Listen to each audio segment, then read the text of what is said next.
talk, he's trying to understand something. Come along with us and maybe we'll still know nothing. We're the honest monkeys. Yo, but we out here. Yeah. Check your mic. Testing. We've been having some problems. We spent an hour trying to figure out how to use audio. Okay, because the audio been working, but guess what it's not doing? Not working. It's not loud enough, y'all. Tell me it's not loud enough. Everybody listening. Well, we'll I know just it's not. project. Okay. What you been up to? Wait, you want a LaCroix? I didn't even get it. Dude, how could you bring that up right now? I'm going to get a LaCroix real quick. Pause it, bro. Keep the viewers entertained. No, I can't. Welcome, y'all. We got that LaCroix. We ready to rumble. Yeah, we back. Let me crack this real quick. Every day, every podcast starts with the key lime LaCroix. I can't believe I almost forgot it. So what you been up to, my boy? Holidays. Looks like you got a little gift for yourself. Gift for myself. Yeah. I bought a 3D printer. Pride and joy over here. And how's it been working? Really good. What kind of tolerances you got? I don't know what that means. I don't know. No, my first print, fail. Second print was epic. So it's over here. Let me grab it. What kind of emotions did you have whenever the first one failed? Bad? Well, it made sense because I expected it. I don't want to bore everybody, but like whenever you're about to make a print and you've got the design already in your program and everything, it'll show you a preview of what it's going to look like. And the preview had just like what's called the infill on, and I was like, maybe it's just a glitch. So I tried it, and it just printed all the infill. So I redid it, but it made this boat called Benchy, which I've learned it's called Benchy because it's called a benchmark print. Yeah. Which means this print has like all the angles and curves and stuff that tests your printer's ability to do it well. Okay. And mine did it flawlessly. So is that not common? Can you buy it and they'll just be like, yeah, it missed one angle? Well, it just like see the hole of the ship right here? Yeah, that's a nice It's hole. a 45-degree angle. Curve, 45-degree curve. Yeah. And an angle, which I don't know. I guess some 3D printers don't do it very well, but mine did it pretty good. I mean, that's beautiful. It's got letters at the bottom too, which tests it, I think. I kind of messed up a little bit. Yeah, XYZ coordinates. Yeah. So, I'm hype. I'm hyped to get some more filament. I just bought some for Cyber Monday deal yesterday because that was from a friend, the one I have currently. So okay. I'm about to print so many Christmas gifts with that. So Christmas is over for you? Christmas is over now. I mean, like, you ain't got to worry about shopping. You're just going to be out here. No, yeah, I'm just going to print everything for everybody. Yeah, what you want? What do you want me to print? Let me think about this. Let me think about if I was a filament and I was on a spool, I'd spend my whole life on a shelf. I come probably off a boat, like a freighter from China. I would sail to sea. I've been rocking for probably 3 months. I get here. I get shipped to Josh Brown's house through a varieties of Federal Express, Amazon Prime, and DoorDash. When I got here, if I was running through a hot machine, what would I want to be? Any day now. I think I would like a banana key holder. What is that? A Just banana like key holder? So yeah, a key hanger, something you hang on a wall, but it's banana, and the banana like kind of. Oh, it's like a hook. It looks like it got smashed against the wall, so the peels are spread out, but the banana is, you know what I'm saying? Yeah. And it's just kind of sticking there. Okay. I'll try that. But if I was a filament and I made it all this way, that's what I would want to be. Okay. I can definitely make you a banana. But I don't know. I wanted to smash. Okay. I'll figure something out. But yeah, I got that over the weekend and just did Thanksgiving. How was yours? What did you do? Because I know you had like 2 Thanksgivings. Let me tell you about it. Drama, family drama. No. I had 2 Thanksgivings. Okay. That's it. I had 2 Thanksgivings. One of them real nice, real Thanksgiving food, you know. All the classics you could imagine: green bean casserole, sweet potato casserole, Both gross. Broccoli and cheese casserole. All three gross. Nope. Those are my favorites. You're a casserole guy? But here's the thing, dude. A gluten-free Thanksgiving is one thing. But a surprise gluten-free Thanksgiving, a whole different thing, dude. My first Thanksgiving, which was on Thanksgiving's Day, was a surprise gluten-free Thanksgiving. Are you saying you're a fan or not? I'm saying not a fan. Okay. For some reason I thought you were gluten-free, but I don't know. Not on holidays. Who's gluten-free on a holiday? Yeah, true. But, I mean, it's like one thing, you know, your mom says, hey, we're doing something different this year. I've been having bad diarrhea, and now we're going to try to cut out bread for Thanksgiving. Okay? How do you have Thanksgiving with no bread? Or, check it out. It gets even worse. Gluten-free Thanksgiving with the main dish has lasagna. So, like, the main ingredient of lasagna wait. is the pasta. What's gluten-free? Hold on. I was going to say that would be kind of sucky, but that sounds really good for a Thanksgiving meal. But it was gluten-free, bro. It wasn't even... But it's lasagna. Have I you mean, is gluten-free lasagna bad? I mean... Have you had gluten-free pasta? I don't know. Lick that drywall. And you'll had it, bro. Man, I guess maybe that would be bad. It's like... There's a lady at my church who does a crab boil every Thanksgiving. I would like it. No, that's disgusting. Crab, nasty. Snow crab, king Good crab. nasty. Good nasty, bro. I mean, you know me. That's my birthday. Lobster. Yep. Not the same thing, is Well, it? crab, but not lobster. Oh. Yeah, I don't know.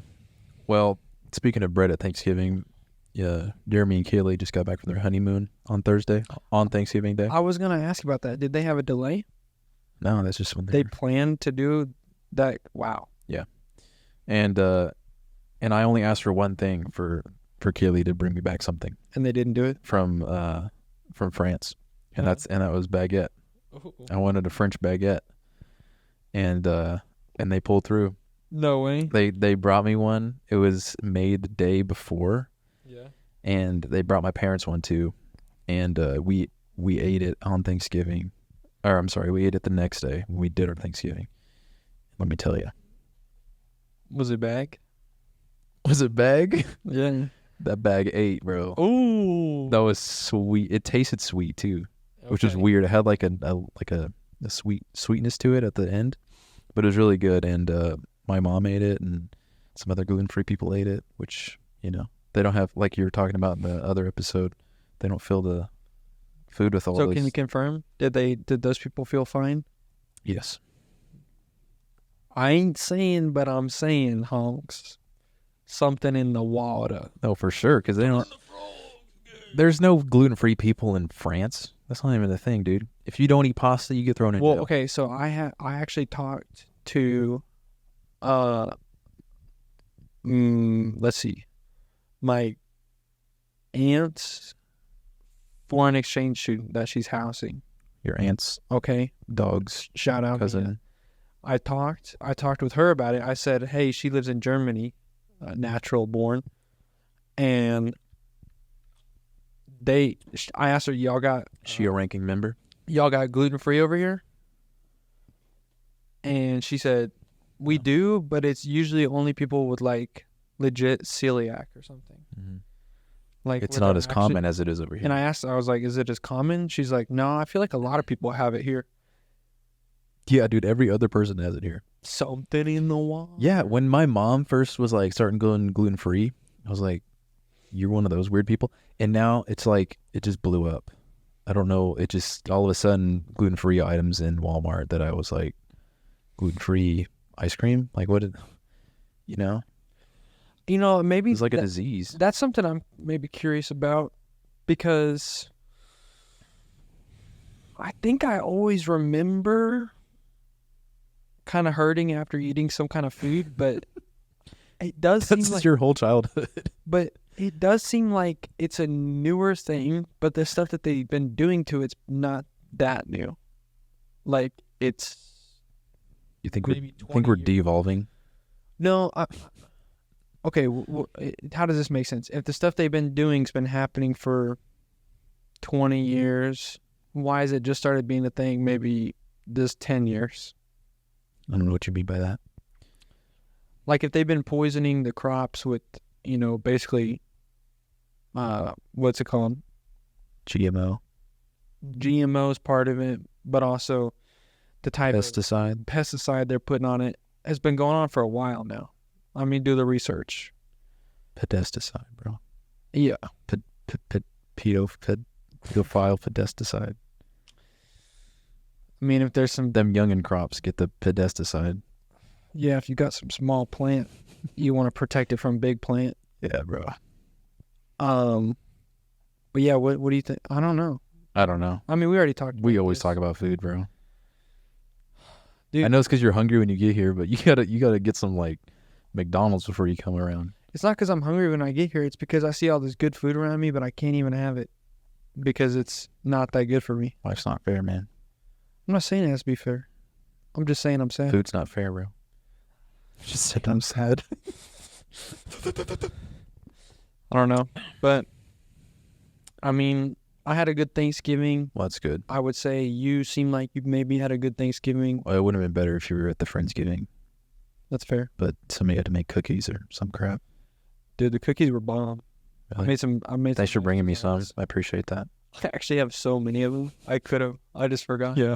I got your pickles. Got my pickles. Got my tree that doesn't light up. Okay. What? You already at the notes, bro? We're already that bored? I'm not bored. I just want to get into it. I think that Okay, fine. Whatever. I think you Go have- crazy. You already got your shoes off and your socks. What? Make you yourself don't- at you home. don't like my dogs? Make yourself at home in my house. Am I not? I'm not breathing it through my nose right now. Dude, the first thing I asked you, I said, "Dude, can I have a key to your apartment?" And you said no. Yeah, no, dude. At what point would you honkies give your boy a key to your apartment? I'm saying You had a key to my parents' house. Remember that? I gave you a key to my parents' house and you lost it. No, I still have it. No, you do not have it. I made a mental image of it and copied it. Yeah, you do not have it, bro. You had to break in through my brother's bathroom window using your mom as a step stool. Uh-huh. That actually happened. And I just 3D printed a new one. So get off me, bro. I have a key to your house. When we get locked out of my house when I was like 12 or 13, I would go in through the roof. Like I would, you know, the little spinny thing on your attic, on your roof. That spinny thing. What's it called? Okay, we had to take that off, and I had to slide my little slim 120-pound self down in the attic. It happened like 3 times. It happened a lot. Yeah, what's going on with your family? I don't know. Just remember the keys. I know, or just put it under a mat like normal people. I wonder if Wait, they you just... guys lost the keys? How did you not have a key to get inside? I don't know. Maybe they just thought it was funny. Maybe they Stick you down did, the bro. bed. They were just like, oh, look at this. Was easy. it always Jeremy's idea? No. I kind of wanted to. I mean, it's fun. It was like a little adventure. Yeah, bro. You're talking about a little kid, like, fun game they did with you. Fighting those... Fighting the raccoons in the attic, like level 1. Dude, what sounds would a raccoon make when it's getting fought? Do they hiss? Do raccoons hiss? Dude, you know what's funny? Oh, that's it. I- That's the sound it makes when I kick it. Yeah, and then I see it's babies, and then they make the sound when I stomp on it. Yo, you know what's crazy is I was just gonna say that I think it might be a little grosser to eat a raccoon than a dog. Oh yeah, you know what, dude? They eat like, okay, I was gonna say vomit, but dogs eat vomit. I don't know. They just seem like a nastier animal. even though Well, I don't they're think- scavengers, right? So I they mean, would I don't- you'd eat anything. Dude, they're hunters. No, they're scavengers. They do not hunt. No, dude, they go up to they'll eat a lot of crawfish. They'll go up to the riverside and eat. You'll see the broken shells by the riverside. You really think raccoons do that? Yes, I've seen proof of it. I've seen it happen. All right, this is the first Google search of Dude, the night. raccoons are actually like apex predators. They eat chickens. I think sometimes. Oh wait, you might be right about that. Raccoons are apex predators. Are raccoons predators? I mean, the honkies now. They're okay. They're one of the most vocal predators and have a number of sounds. Ooh, wait, can you? No way. What do their sounds say? I don't know. Is there phonetic raccoon sounds? I'm gonna look up raccoon sounds, and if I'm spot on, Dude, you're giving me some cookies. no way there's a raccoon sound of getting stomped on. Not that. Raccoon sounds okay. It's just like the first one that comes up. It's just squishing sounds. Raccoon sounds like twirling cotton candy. What? I don't even know what that sounds like. Oh, duh. Like a That's the sound it makes when I smash his head in with like a brick dude. and then eat the it. heck? And then eat it. That's a little grotesque. What does that sound like? That kind of sounds like I was like twirling cotton candy. What do you mean? it kind of sounds a little bit like I don't know. Do you remember that time whenever we were riding in my 1999 Infiniti Cute. i30, I-30? Okay. i35, and no, it was i30, and we were going back behind the Target, and you saw a raccoon for the first time. Dude, I've never seen one There's a before. raccoon, bro. Stop the car. I've never seen one. Stop the car, dude. And I kept driving, right? And then I think that's when we were dumpster diving. That was one of the biggest raccoons I've ever seen. But I didn't stop the car and you wanted me to. And then like 5 minutes later, we pull up behind like a Hobby Lobby or something, and there was straight up a drug deal going on. And I stopped the car then, and you were like, Dude, that proves drive. that proves the theory that I just had. What if it wasn't a raccoon? That raccoon was so big. It was just a homeless guy in a raccoon costume. It was that dude pulling up to his drug deal. He had his raccoon costume on so the police wouldn't notice. He's late to the deal. Police would just think that's a raccoon. He pulls up, sells the dope, moves on with his life, goes back to his tree, feeds his family, and Like, what's up? I got the. and then Josh comes in with the brick. Just stepping on it. Oh my goodness, bro. I have the craziest raccoon story too. You want to know the craziest raccoon story? Let's hear. It's not even. It's like there's a raccoon in it. All right, so I was camping. This is back when I was living in Oklahoma. We went out camping with my whole family and some of my friends' family. And we had two separate tents. I was sleeping in a tent with Jeremy and another kid. Yeah. My parents were in another one. And I used to sleepwalk a lot when I was little. Mm-hmm. And I remember this so vividly, dude. It was crazy. But I was asleep. And So this is a dream? No, this has actually happened. Okay. I get up. We were camping in the middle of the night. I get up, sleepwalking, unzip the tent, get out, zip up the tent, and then turn around and look. And my dad,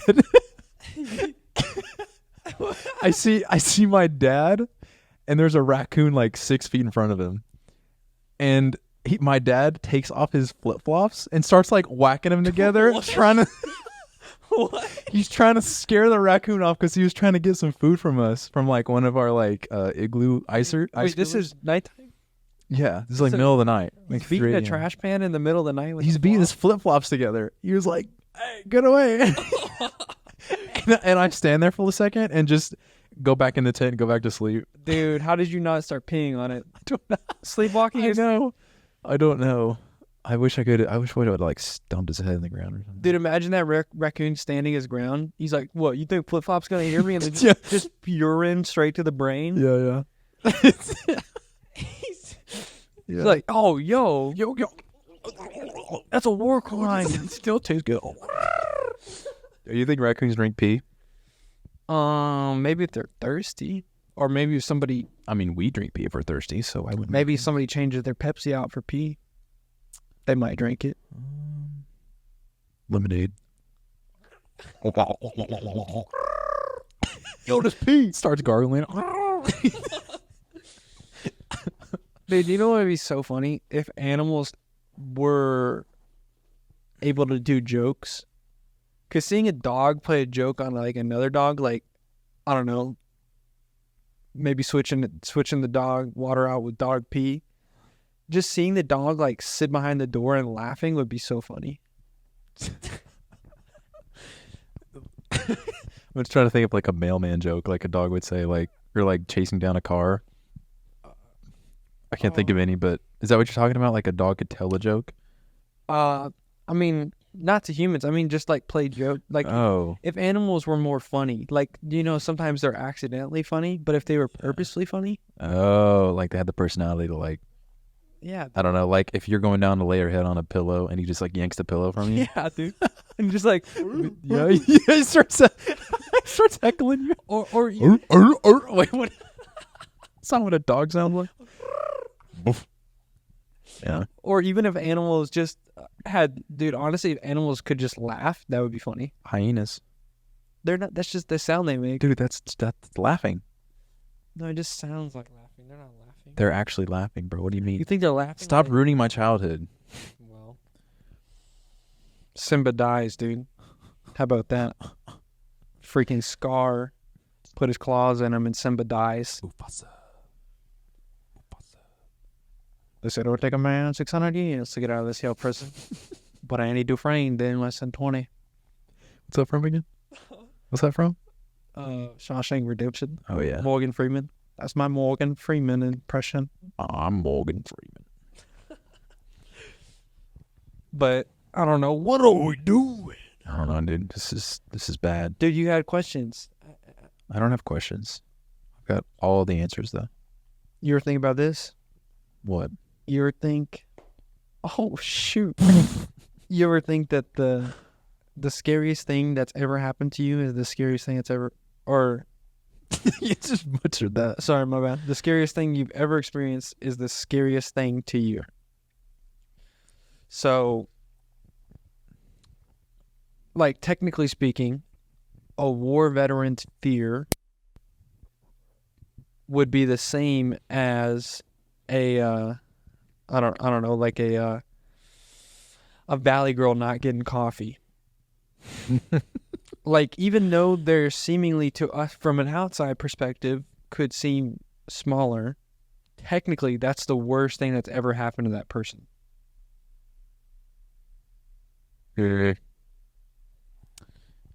I see what you're saying. I'm not saying it's right. I'm just saying the worst thing you've ever experienced is the worst thing that you... Like, you can imagine bad things, but there's also something that's been the worst thing for you. That's happened to you. Yeah. Yeah. I would tell you mine, but we're on air. Oh, shoot. Cut the mics? Yeah, Just kidding. I don't know. I was just thinking about that. No. I was like, I don't know. I'm just trying to You're find thinking about worst fears right now? No, I'm just trying to be a more empathetic person. I'm not, dude. Screw him. I'm just trying to be empathetic. I mean, No. it's like I know. It's just like whenever you have a worldview, and then you can sort things through the worldview, and then things become a little bit more clear. But sometimes people are still catching up, and you can't just blow past them, give them the bird, and say howdy do. You gotta say, give them the bird and say come along. Give him that Riz. Come along. Riz, the bird. something. Yeah. Hit him with the raccoon call. Yeah, it's really hard to understand what you're going whenever you talk, so I'm just going to say yeah and everything. I don't know what you're talking about, dude. I'm just Sorry. saying, dude. What do you think? Don't understand. You think you ever been scared? Dude, yes. How scared, dude? How scared have you ever been? This year's been the most scariest year of my life, dude. You're not making rent? 100%. No. Oh, I mean, no, I am. I'm just saying it's not that. Well, we're on air, so I'm not going to say, but it's been the you scariest. can probably guess. It's been the scariest thing ever. Yeah. What kind of thing?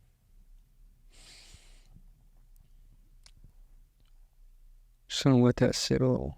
Yeah, let that simmer. This has been the scariest year for me. Let that simmer, y'all. And you got a 3D Nobody printer. cares. You got 2 Christmas trees. You're doing well. But it's been It's not, that has nothing to do with being scared or happy. well. Wait, what's the opposite of scared? Content? No. Fear. Comfortable, probably.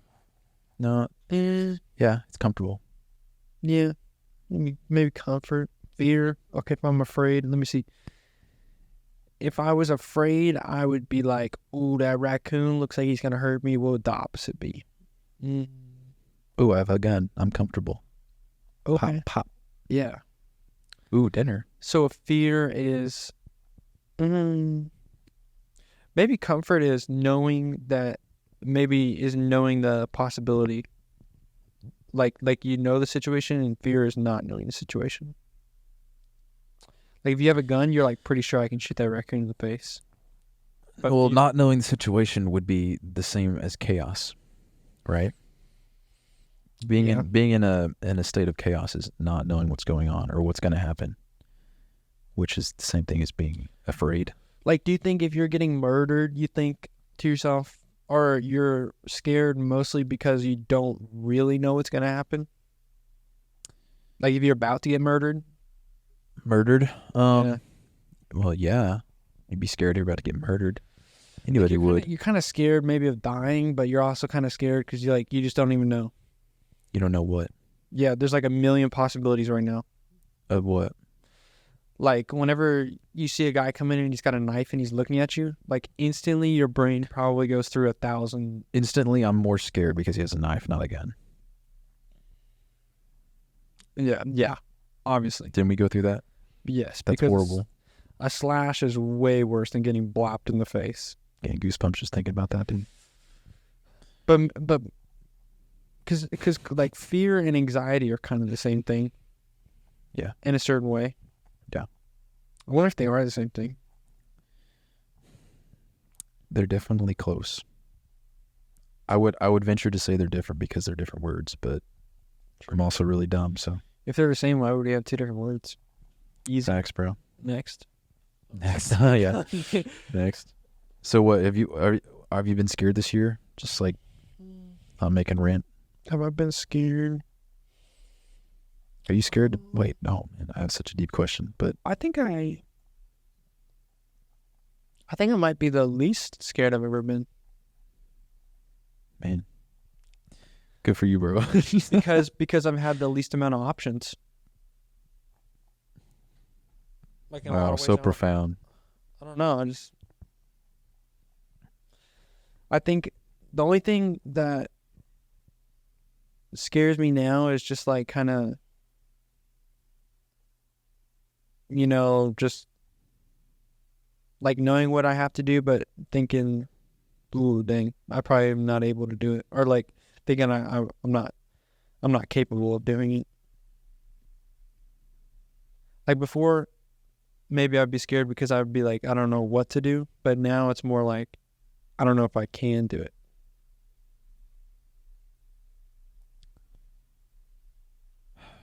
I'm sorry, dude. It's so hard to follow what you're saying sometimes.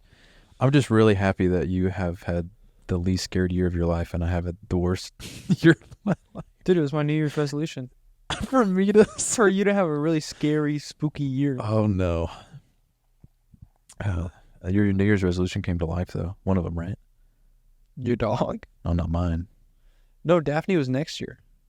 Oh, man, she can't even make next year. I was gonna put the bid on this New Year's. I'm gonna say Daphne's gone. But what was this year's? Betty? No, no, Oh, that was that last year's? no. Daphne the dog. I was expecting it would go out year 17, but it went out year 16. She was 16 years old? I think so. Holy crap. Which, Dude, Chihuahua should not be a type of dog, dude. If you have a okay, Chihuahua, if, leave it outside. Forget about it. tell me how the crap a wolf became a Chihuahua, dude. Went over this. I cannot understand it We though. went over this, dude. It's just selective breeding, bro. You get a smaller dog from a wolf, smaller dog from that smaller dog, boom, boom, boom, But until all it the gets way to. a Daphne, bro. That's insane. That's I'm not a crazy. scientist, dog. I'm just really smart. I just don't even know what to think sometimes because Clearly, I can't understand what's going on inside your head right now. like let me think about that. So Think about that. Daphne, okay, what if we kept breeding Daphne With like a mouse, the Chihuahua? No, like and then what if we could get it? Can we? Is there? Because theoretically, wouldn't we be able to get a mouse-sized dog?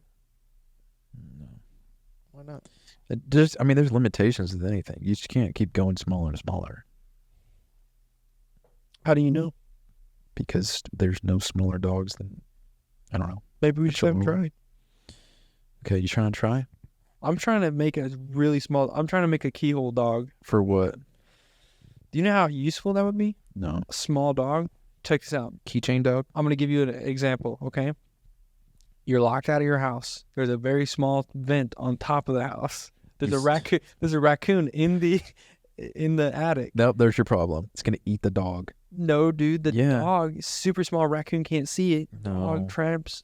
Dude, raccoons hunt at night, dude. They got good eyesight. Crap, dude. And they got sick visors too. They probably can't. Dude, the see it. small dog doesn't. Yeah, the small dog does not stand a chance against Okay, a raccoon. Small dog. 13-year-old me, I kill a whole family on there. Small dog is quick. Small dog runs past the raccoon, jumps through the crevices, gets key. Boom, boom. If you can train a small dog to do any of that, I'd be impressed. Small dogs are dumb, dude. I could train Small dog, smaller brain. I could train a small dog to eat food, pretty good. That's.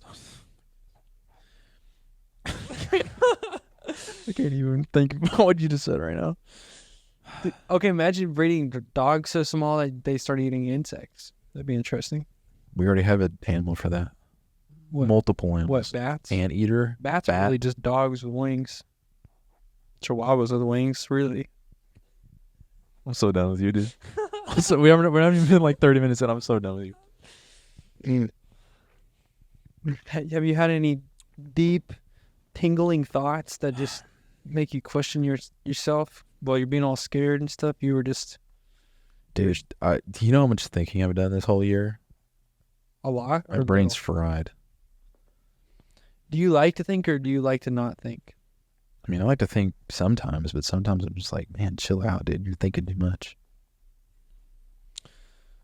But the thing is, when I think, and then I just like, I don't know, I forget so quick. Dang, dude. I can't seem to retain the things I think about, so I have to write it down like immediately. Do you have any good, have you ever noticed that you're good at memorizing anything in particular? Like, are you good at memorizing songs? Maybe quotes? I used to be. I mean, you're obviously good at memorizing quotes from like The Office. Yeah. Like, you definitely, maybe even genetic thing, because your dad's good at it too. Yeah. I know that back when I was like early teenager, preteen, I could sing lyrics to a song like verbatim. Now I'm like, I can only remember the chorus and like the end of some verses. So I don't know if I grew out of it or what, or I don't know. I got dumber, but I can remember images better than I can with like audio. Like if I watch a movie, I'll remember scenes pretty easily. But audio, like just audio, no.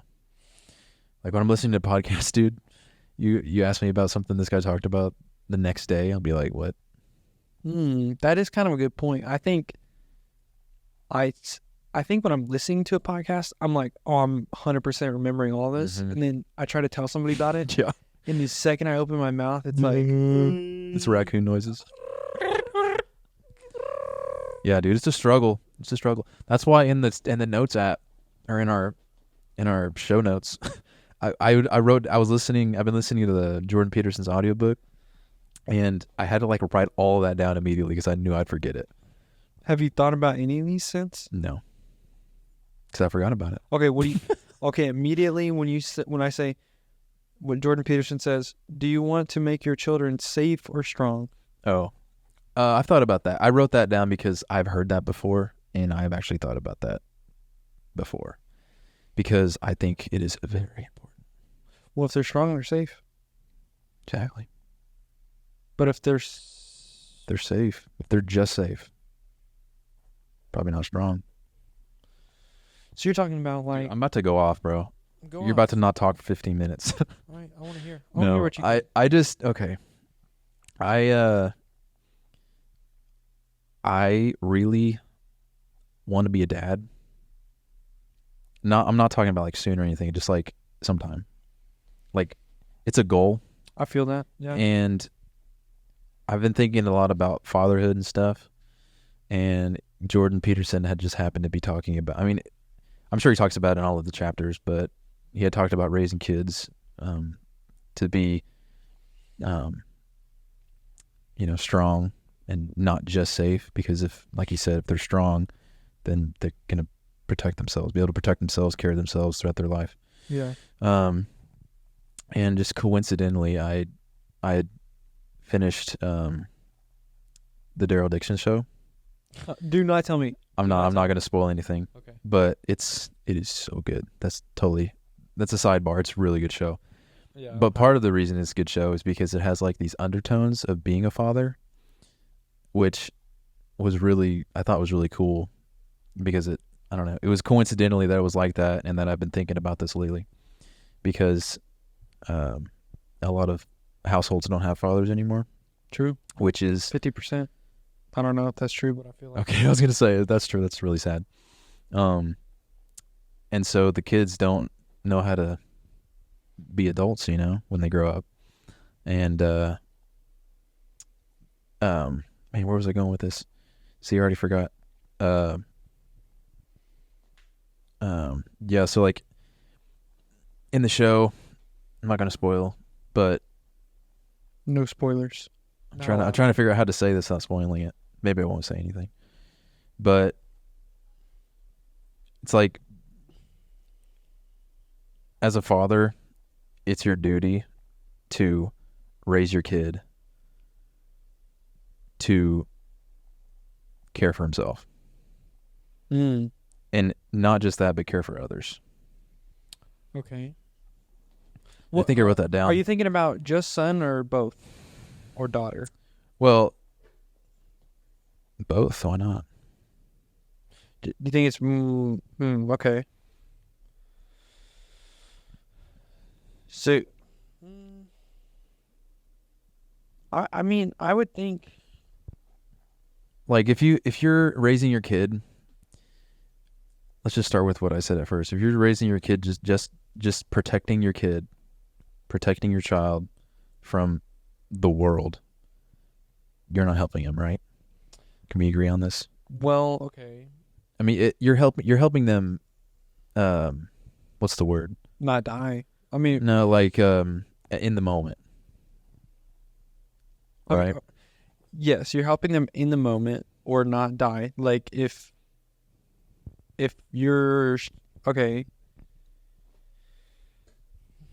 if you just like don't take your kid to a park and leave him there with his friends, like. Mm-hmm.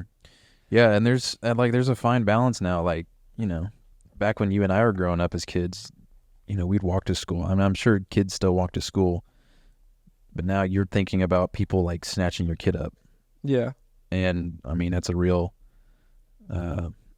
concern, but you just have to draw the fine line between letting them looking, dude. He's out there with his van. You have to draw the fine line between letting them learn to be, can't find the word, to be observant of their surroundings. Yeah. You have to let them learn to be geolocal, to know their surroundings so that they know how to get home. Oh, You don't just need, we're so used to GPSs now, which I'm guilty. Yeah, dude, if your kid got kidnapped, okay, and he somehow managed to get away, Yeah. he probably can't even get home. Yeah, exactly. Like, he, Like all these guys on Epstein's Island, they're probably like, dude, I was just here 3 seconds ago, yeah. and they're just doing circles around. If you're looking up to the sky to see which way is north, kids won't know the direction of north just by looking at the sun. North is always towards the sun. Kids and Shane don't know which way north is looking at the sun. It's just, if you shelter your kids so much, they're just going to grow up to be useless, really. But dang, that's so hard to find the balance between. It is, and I'm so scared. But here's the thing: you think about it now, and you think about, okay, well, I'm still gonna want my kid to be strong and stuff, and I'm gonna, I want to make sure he's safe enough, but I'm not gonna coddle him. Okay, Right. That's what you think, Mm-hmm. and then the second you have it, you're like, oh crap, Yep, got to put a helmet on him helmet on. as soon as he comes out of the And womb. it's exaggerated because guess what? When they pop out, useless dough bags, dude. If they roll over, they die. Yeah. Okay, if they roll over in their sleep, they die. Well, obviously, as soon as they're Yeah. infants, you But gotta you get conditioned for like a year to Okay, think yeah. that this thing is like so what's the word? Oh, he can't feed Fragile. himself without me. I gotta keep doing that until he's 3. No. A year of conditioning on anything's a lot. Yeah. And I would say for a good portion It, of the year, it probably becomes a habit. yeah, dude. And I mean, I think you got to break it up into stages of life. There's a stage in life where he doesn't need to be fed anymore. Stage in life where he doesn't need his clothes put on him. And there's a stage in life where he becomes mature enough to boom, boom, boom, boom. And I've heard that it's good for your child. So even at the age of like 5 or 6, maybe even younger, to like help out around the house, like make the dinner table before dinner or whatever, dude. And you praise them for it, and then they want to do it more. It's not like you're forcing them. yeah, I can see that. It just, it's not like little things like that. It's not gonna happen overnight. Clearly, I mean, the scariest thing is knowing that the kids will probably act out half of what you say, but like 100% of what you do. So if you're not... preach by example. Oh, yeah, dude. Because it doesn't even matter if you give your kids praise for doing the dishes all the time. Like, if you never do them... Oh, yeah. why would they do them? Mm-hmm. I mean, you could even be like a really good... You could have insightful things to say. You could... I don't know, be a good motivator, be a good praiser, or be empathetic, be all these things, all these nice, fun words that we're throwing around, not be racist or literally anything. Yeah. But at the end of the day, if you still have, you have a flare up here and there of, just not caring, instantly they're going to grab onto it. Sure. I've also heard it said that you treat kids as kids whenever it's time to, it's time to play or whatever. Yeah. But you should also treat them as adults because they need a level of responsibility in order to be happy, really. Yeah. Because if you don't have responsibility, then you're not going to be happy. And, finding a balance of that is something I'm kind of looking forward to. Another thing I'm looking forward to is pushing them to the limit of just enough to where they can, win. Yeah. So like roughhousing or whatever, when you're wrestling a kid, Yeah. you got to win. You have to win sometimes, but the majority of the time. But you have to let the kid win about like 30% of the time, so he doesn't give up. Yeah. And that gives him the motivation. People are like, I'm never gonna let my kid like win, so he knows that dad's the bomb. You let him win? You let him win 30% of the time, because if you don't, then the kid's just gonna lose motivation. He's not gonna want to roughhouse with you anymore. I don't know if I agree with that. I don't know if I would let my kid win. Because what if he gets in a life situation and he's not winning 30% of the time? What if he's losing 100% of the time, but it's still the right thing to do? You lost me at the end, but it's the right thing to do. Yeah, it's like working out and you're just constantly losing. What like do you mean? eventually you'll start winning. Constantly losing while working out. Yeah, you're just like you're not going up in weight. You're just I don't know. You're just like, it just feels like you're not winning 30% of the time.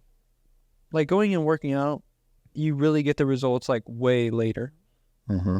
And after being super consistent and you only get those results. Yeah, it's consistency, because if you're wrestling with your dad and you're winning 30% of the time, you could win. And if you're working out and you're only getting 30% of the results you want, and you're failing 70% of the time, then the other 30% you can do it. It's just gonna take time, because you didn't beat your dad every time, but you did beat him a couple times.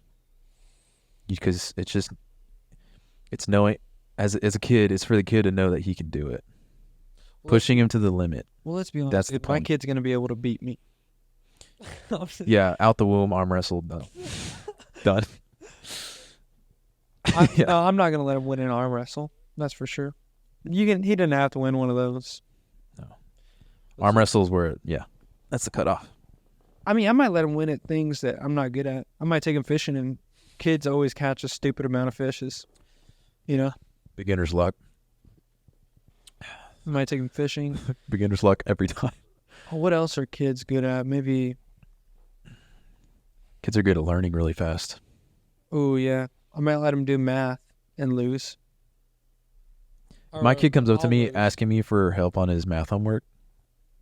That's your mom's job. Instantly. Dude, I cannot. No. What if your wife can't do math? The kid's going to fail. Oh dang. YouTube. True. No, man, that's not looking forward to that. Okay, what about this? I probably have a PhD from YouTube. Like the amount of time I've spent learning things on YouTube. How do you encourage your kid to learn from YouTube, but also, like, okay, if they learn from you, then you know what they're learning is bare minimum, not bad stuff. Like you're trying your best. Like obviously you're not being vulgar or, teaching them just bad things. Mm-hmm. But if you tell them, bro, look at the internet. I've learned everything I know off the internet. You can do this too. Like it's this great power, but then also it's like unlimited power, and then they can do all kinds of horrible There's things. also a bunch of false information on there. There's false information, but if you're like looking up how to do something, you learn how to do anything. Sure. What's your question? I'm saying, does that scare you whenever you're not like just thinking about like trying to teach them like things like math? If you and your wife both suck, how do you be like, hey, go look at YouTube?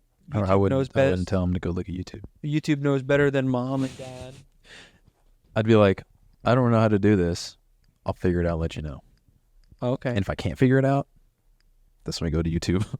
Okay. Or ask your math teacher. True. Just go to the source, bro. Yeah. Go to Dr. Phil.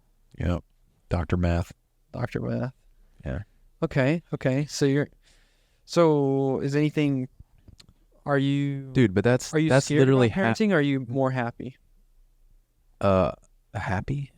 You're more like, you're not worried about it, you're just excited? I'm excited, yeah. You're more excited, I guess? Yeah. But I'm just saying that's only half the equation because I'm mainly talking about males. Yeah. If I have a female, Give up. I don't know what I'm going to do about Turn in that. the cards. Yeah. It's over. It's over, dude. I don't know. If I have a girl and she like, I don't know, I'm trying to think of like a gender specific reason a girl would cry. You think of anything? Like, oh, go on. So like, she gets a bad haircut. That's over. Yeah, if I It's get a bad end of the haircut, world, it's dude. kind of funny. It's the end of the world for her though. Yeah. I'm afraid I'll be like, suck it up. But you can't do that with a girl. You can't, dude. You You can't. can be like, it's okay, it'll grow back, But I mean, women and logic don't really go together either. Oh my. So, Oh my. am I wrong? Whenever their emotions are there, logic is out the window. Yeah, I mean, I would say it probably happens a little bit quicker for women. Usually. What? As soon as those emotions hit, wheels are off, dude. Yeah. I mean, but it happens to everybody. Like, it's, dudes will lose their nuts off the screw when they see a guy punch their dude. I mean, they're not thinking logically, and they're instantly jumping in and into the fight and punching the guy also. Yeah. It's because they're But yeah, parenting a daughter doddering. gotta be crazy. That's gotta be. If I have a daughter, I'm shoving what it I'm back in. That's what I was saying. I'm trying to be more empathetic and think about things. Like, even though it makes sense to me, I'm like, yes, your hair will grow back. It'll probably grow back pretty quick. It'll probably be like legit a 2-week thing. Not if it's your daughter. Dude. If your daughter's hair goes, it's gone.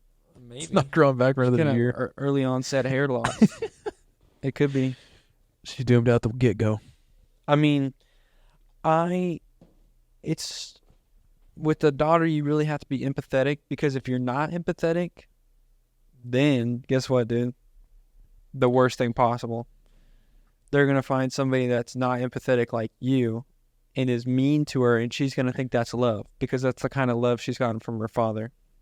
Yeah. It's somebody that's not empathetic and caring about them. Dude, it's a huge balance, bro. Parenting's just a balance, man.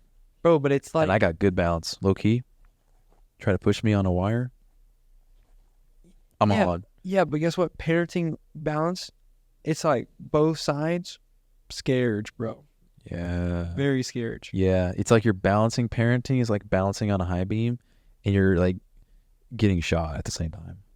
Oh. And you're dodging, you're like matrixing like that, you know? And you got gators on your right. Yeah, and you have ice skates on. And Yeah.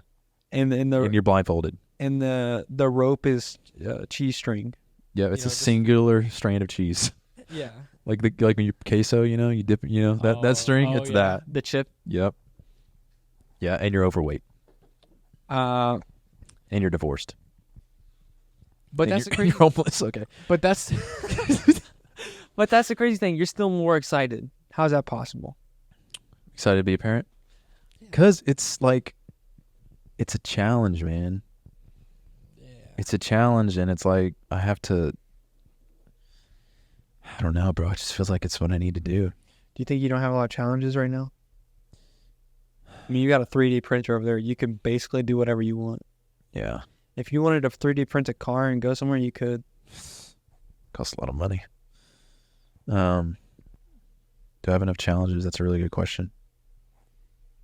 Not something I'm comfortable saying on air. You don't think you're challenged enough? I think this whole year has been a challenge. That's fair. I mean, every year is a challenge. Some years more than others. This one, 2023. Only have a month left, dude. I'm ready for it to be over.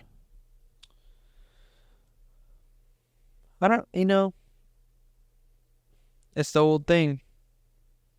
It's the old adage. If we didn't have challenges, would life even be interesting? You know? It's like... No, dude. What would be great? It's so boring. But when you're in them, you hate them. But they're necessary. But when you get out of it, dude... Oh, man. When you Bliss. get out of it, you're just... Bliss, dude. You want to find a raccoon and give it a nice you're just basket or something. You find a raccoon, just put a plastic bag over its head. Stop, dude. I'm trying to be nice to him. I'm trying to give a raccoon family a muffin basket and give them blueberry muffins, pumpkin bread muffin. You start doing some Disney hymns, bro. You're like, oh, and they come around. You get the chocolate chip. Uh-huh. Yeah. Okay. Oh, you also wrote down. What I write? You want we talked about kids. Then you said you want a wife who pushes you who pushes optimally against you, so that you develop optimally. Yeah.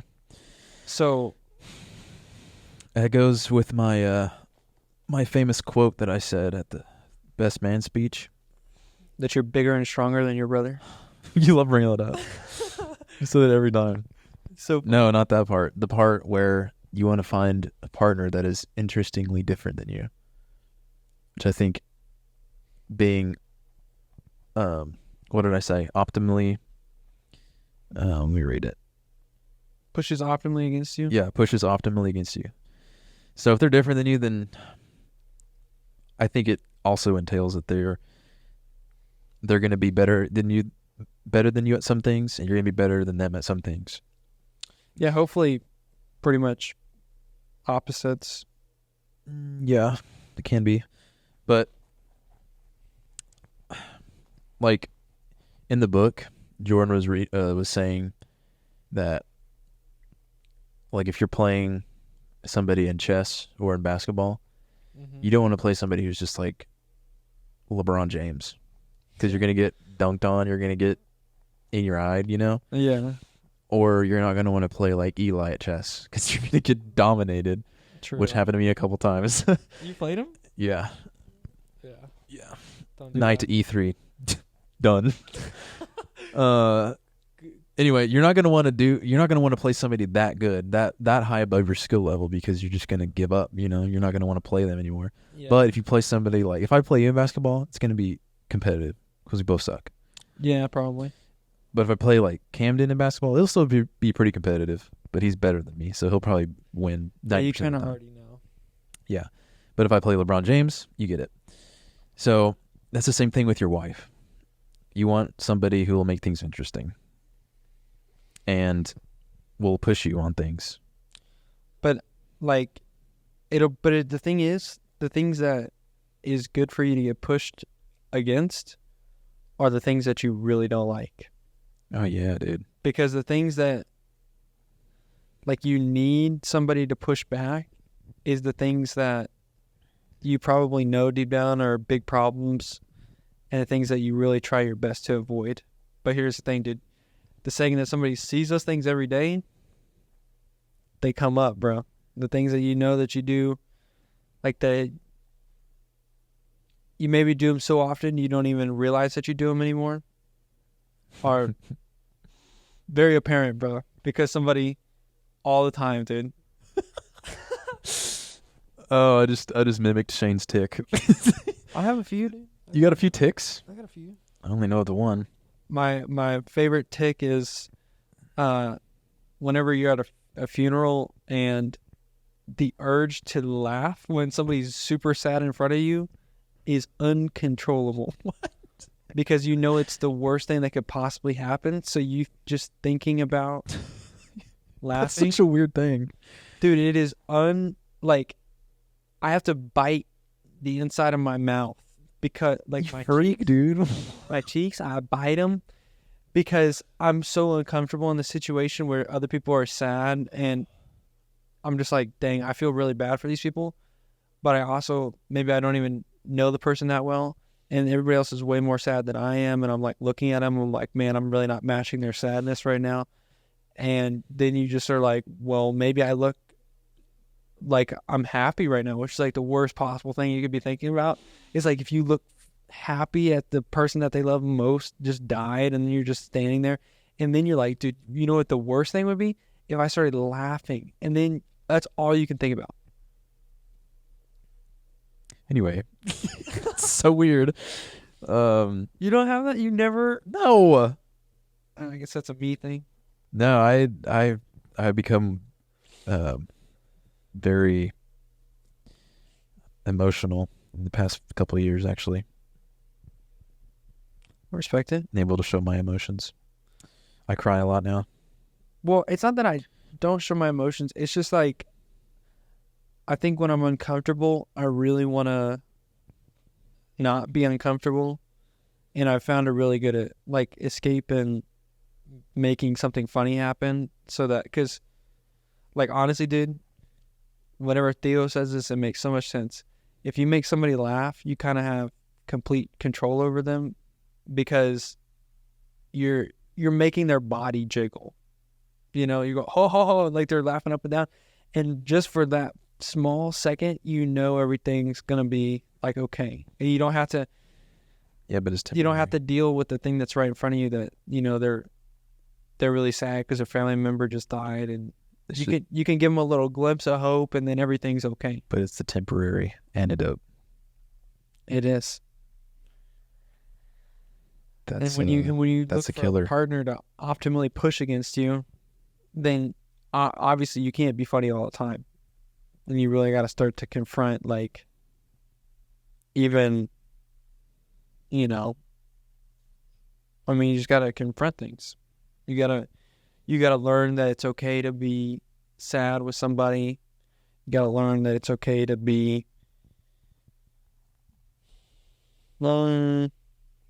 maybe just like, you know, not sad, but kind of even, kind of medium, and that be okay. You know what I'm saying? Kind of like a it is what it is type situation. Yeah, but maybe you're not feeling the best, but you're not feeling the worst. Mediocre. Yeah. Strive to be mediocre. Strive. Politically strive. I lost you again, dude. I'm sorry. No, I don't know. I've cried a lot this year, bro. I'm not gonna say that. Never mind. You spent what? Nothing. You spent time on the floor? No, bro? He I'll just pointed to the floor. I'll guys. tell you after we're done. Yeah, I don't run away from your emotions, y'all. If you have them, you have them. Ooh, that's deep. Write that down. Clip that. Chat. Click. But what do you? Okay, so if you are sad and you're not running away from your emotions, when do you get away from them? When do you get away from them? Yeah, dude. Because it's kind of like being safe or strong. It's kind of like you're allowed to be sad, but then it's kind of not okay to always be sad. Like there kind of always has. You mean when do you There has to be. When do you pick turning yourself point. up? Move on. Is that what you're saying? Yeah, because that's what people get real mad about right now. Is they say sometimes it just is the way it is. You know, they say your family did you dirty. Now you're excused to live under a bridge. I think you have to find what you can control, what you can't. If you can control something, you realize you can. That's when you stop being sad, and you start getting to work. Do you think it's a bad idea to think that you can control, maybe not control, but everything that happens to you, you're responsible for? Rephrase it, or say it again. Like, I kind of like going through my life imagining that everything that happens to me, I'm responsible for. Like, it's never anybody else's fault. It's never... You like that? I like it because then it helps me not be mad at people. Because I think I'm really good at coming up with reasons for it to be other people's fault. And so, it's kind of stupid. Like, I learned it from sales books, but it's just like everything that happens to you is your fault. If you get sick, it's your fault. Like, you were in a scenario, put yourself in a scenario where you could get sick. You weren't taking vitamins. If you just crazy things that seem completely not up to you, they're still your fault. Is that a bad outlook? I mean, I think it kind of is. Yeah. But then also, I don't know. Well, okay. Life is a balance. It is. I mean, it is, and what I'm about to say Today's episode just means balance. that. Yeah. So you got to take responsibility for your own actions, clearly. But if something is out of your control, it's out of your control. And I know you're saying like if you get rear-ended, okay, is it your fault? Were you going too slow? Did you brake too hard? You could have been looking in the mirror and swerved out of the way to make sure that guy couldn't hit you. That's what I'm saying. You don't know what happened. That guy could have been going 70 miles an hour. His brakes didn't work. Hit you in the back. Broke your rear glass. You had to wait to get a new. I'm just describing my Jeep, but I would venture to say you couldn't help that. I mean, it's just life, I feel like everybody gets in a car crash in that particular instance. But okay, it happened. Nothing's gonna stop the fact that it happened. That you got in a wreck. You got rear-ended. What are you gonna do about it? There. Are you okay? First thing, are you gonna go out? Are you gonna get out of the car, go to that guy, and are you just gonna cuss him out, or are you gonna be like, "I'm so sorry"? Don't do either of those. Third, you don't admit fault. you say, all right, is everybody okay? Obviously, first thing. Yeah, keep the main thing the main thing. Yeah, and you just go step by step, dude. It's like, it happened. Is everybody okay? Let me get your insurance. Move on. Okay, am I going to get this thing totaled? If not, that's fine. Let me get a rental. Just go on. Like, I don't know. I might have a stupid outlook on that, but I mean, it's it's logical, but then again, I don't know. But what's wrong with everything being your responsibility? Not Like, every- I know why it's wrong. it's for because me, not everything's in your control. But what if you live life as if it was? Then you're gonna be miserable, man. You think so? Yeah, dude. Yeah. Hamas just killed 2,000 people in Israel. Man, I suck. Doesn't make any sense. No, I'm talking about things that personally happened to you, I think. I don't know if I'm talking about that. But that is kind of a good point, because if you're raving and then somebody flies in literally with a parachute and just chops your head off before you can even pull out a gun, then you you probably couldn't have seen that one coming. I mean, that happened to like 1,600 people, but Man, there's so many, like, I don't know. I hate how there's so much going on, dude. It's too much to think about. Brains aren't that big to think It's- about all this stuff. it's even too much to think about when you start listening. You start really listening, not just listening to the same people that you listen to every day. You listen to multiple ideas. And guess what, dude? People get paid to do what? To have good ideas or to have well thought out ideas that make sense. So you start listening, and the worst thing is both sides start to make good points. You're like, you know what, dude? That's a good point, to be honest, even though I think I knew that I agreed with something. But now this person over here that doesn't usually agree with me, they also got these good points, and you're like, dang it, dude. That sucks. But then you just kind of have to remember, okay, that's literally what these people get paid to do. They get paid. But you also have to remember, it's okay to be confused. It's okay to be like, oh, this guy has good points, but this other guy who's on the other side of the aisle, political, he has good points. It's okay to be like, man, this is kind of confusing. Where do I stand on things? It'll take time. You think Israel should ceasefire? No. No? No. But what if they are killing people? Israel? Yeah. Good. Kill Hamas. But the civilians too? You talking about the Palestinians? Yeah. The pallies. Well, most of the Palestinians. Dude, the pallies are nobody's pallies right now. Well, I don't know about that. Well, yeah. A lot of people's pallies for some reason. I mean, they're people. That's the thing. I'm trying to have more empathy even when I know these people. Yeah, Like, it's their... that's a good point. I mean, yeah, I struggle a lot with knowing when to feel sympathy for somebody and knowing when somebody is deserves something. You know what I'm saying? Yeah. I'm just going to use Hamas as an example. I have trouble finding sympathy for that person because he's a human made in the image of God. Yeah. And like, I'm like, okay, he can be saved, right? Yeah. But then again, he deserves to die. Yeah. And it's like, in my brain, I'm like, that's hard to, I'm trying to, it's a balance, bro. It's hard to know who's who, man. Like, Yeah, I think we just have a lot of people that they get paid to say something and they get paid to make a good argument. But the problem is they get paid to make a extremely quick and concise argument. So, like, and I'll call them out, dude.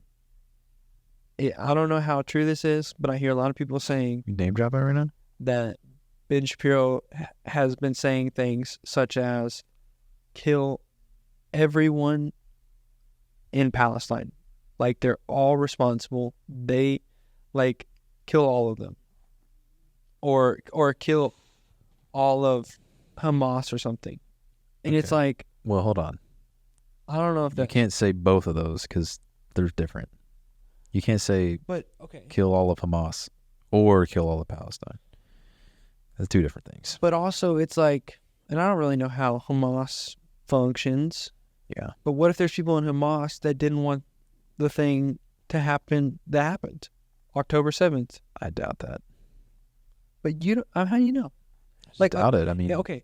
This is what I'm trying to say. that's you what they're say- in there for, is to kill Jews. Well, here's the thing. If you are Hamas, I'm sorry. If you say kill all of one people, I think no matter what, that's a dangerous statement. Because, or at least like a people group, okay? Well, Because everybody has a different situation. Like when you start throwing these really quick, well, sure. terms Everybody's got different situation going on, but it's the group itself. It's you got to think about it in a larger aspect of things. If Israel ceases fire, like everybody wants them to, then Hamas gets away with it, right? What kind of precedent does that stand for the whole world? I mean, you can just stomp on Israel or any country that has freedom. You can just, if Hamas gets away with it, then that sets precedent for other terrorist groups to do the same thing. Because they'll be like, oh, we can just go in here and murder 3,000 people and then they won't do anything about it. So let's go do it here. Let's go do it here. Okay, that's a good point. So if you don't retaliate, then you're opening the door for more or for other people. Mm-hmm. Do you think that a terrorist attack is to provoke a reaction? Yeah. I think it's, So then, that's a lot of reasons. well, then why do you, like, that's the crazy thing is like, if you don't react, dude, honestly, a terrorist attack is a crazy thing because if you don't react, you're probably, you're not, well, actually, I don't know. Dang. You're using very broad words for something like don't react. What do you mean? Okay, what do you mean by react? Do you mean like reinforce? Do you mean like, caring for those who died? Do you mean not caring? Like, I don't know. You use very broad words for things. I think that's why I'm confused a lot.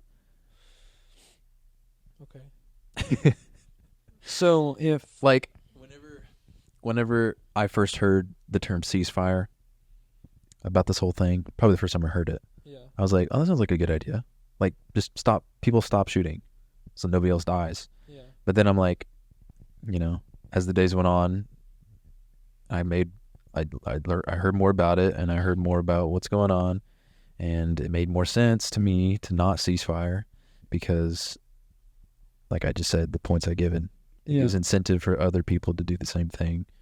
Where if you just eradicate at the source, then others will be like, whoa, maybe we shouldn't do this. Mm-hmm. It's just like parenting. It's like, what do we give the example of? Like something building up that you're putting into the side that you're waiting to do because you don't like to do it. But if you're eradicating at the source, you're also kind of making people too. Sorry? If you eradicate at the source, you're also kind of making terrorists too. Because if somebody's like believes in something and then somebody starts fighting against it, they're naturally going to start fighting back harder. Not So, like- eradicated. Yeah, but then what does that mean? What does that mean? Like, Eradicated? yeah, I mean, you kill all of these one people and then nobody ever has a bad idea again because they're those You people. kill Hamas. I don't And if know. that's all of Palestine, I know this is a crazy take, but I know it's not all of Palestine. I'm just saying. Okay, but what about, someone slaps you on the cheek, give you an other. What about that? That does not apply at all. How does it not? It's not a lie. There's a difference between that and self-defense, bro. Because, okay, here's what I was thinking. I was trying to think through, okay, what happens if Israel retaliates versus what happens if Israel doesn't retaliate? Okay? If Israel retaliates, then there's immediately two people in the war. There's two sides to take. There already is. There's two sides to take. There already is. if Israel doesn't retaliate and October 7th happens, okay, 1,600 people die. Israel goes, okay, we're going to strengthen our defenses. We don't know how this crap happened, but this is insane that one of the strongest armies in the world just let 1,600 people get killed somehow. We strengthen our defenses. We watch for this, but we don't retaliate. We don't kill anybody.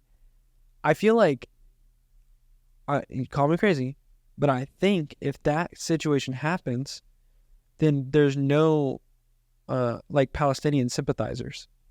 It's like, dude, these people are crazy. Like, they just went over here, slaughtered 1,600 people.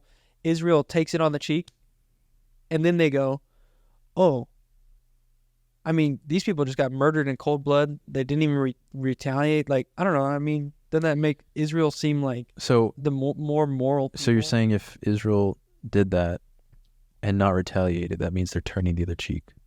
That's what it sounds like to me. Yeah, kind of turning the other cheek, but I'm thinking they're saying, I'm like, does that even... That to me is just saying do it again. Okay, do it again. And then I feel like you're going to get... I think... Yeah, so they can kill the entire state of Israel? Well, what I think is, I feel like if you start doing that, I'm thinking this out. I'm not saying this is true or false. Okay. You're going to get less Palestine sympathizers, and you're going to get more people say, yo, those guys are crazy. They're killing people for no reason. No, I don't. They already have their minds made up. I'm talking about the rest of the world, and everybody's going to be like... Yeah, they already have their minds made up. They think Israel's stolen land. But maybe. But if Israel's not, because... So if your theory holds true, it'd be like there'd be less sympathizers, but there'd also be less Jews. I mean, maybe that's what turning the other cheek is. Okay. In both of these scenarios, a ceasefire, I would say Hamas goes back in, kills more people, ceasefire. If the other situation happens where they go at war, Hamas dies. Either way, people are going to die. Who do you want to die? The people who murdered and raped women and killed babies and chopped their heads off, burned mothers?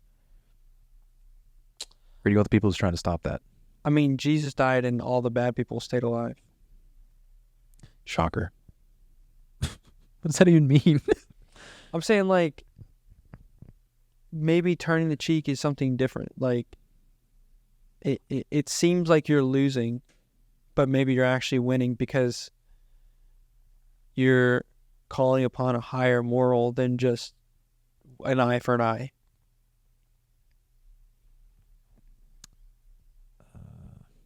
Like instead of retaliating, Israel says, no, we're not going to kill people just because our people died. Like, even though... Well, they're not going to be a state for much longer. Even though that's... Man, if that happened to us, dude... But we wouldn't be here right now. Yeah, but don't you think that... I don't know. Because I also get your point. Like, sometimes you have to stand up for what you believe in, and this is where it just gets complicated, but it's like... It's not very complicated. I mean, what if you take the higher moral ground? Will people look at you as the better example and more people want to follow you than bad people want to be bad to you? There's nobody to follow. You're dead, bro.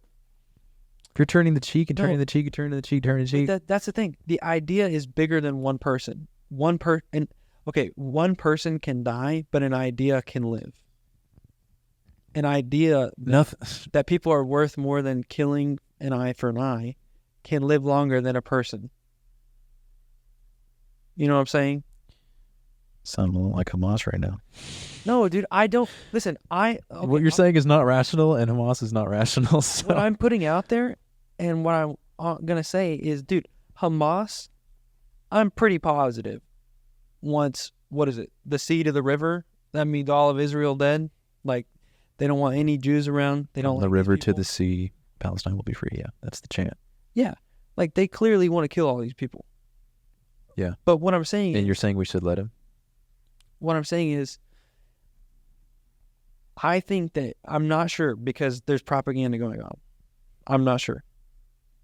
if Israel was more tactful in the way that they were doing things, and they were like strictly killing terrorists and defending their borders and not getting civilian casualties, they would have a lot better look right now. Because there's people that are saying, yo, Israel has killed 10,000 civilians.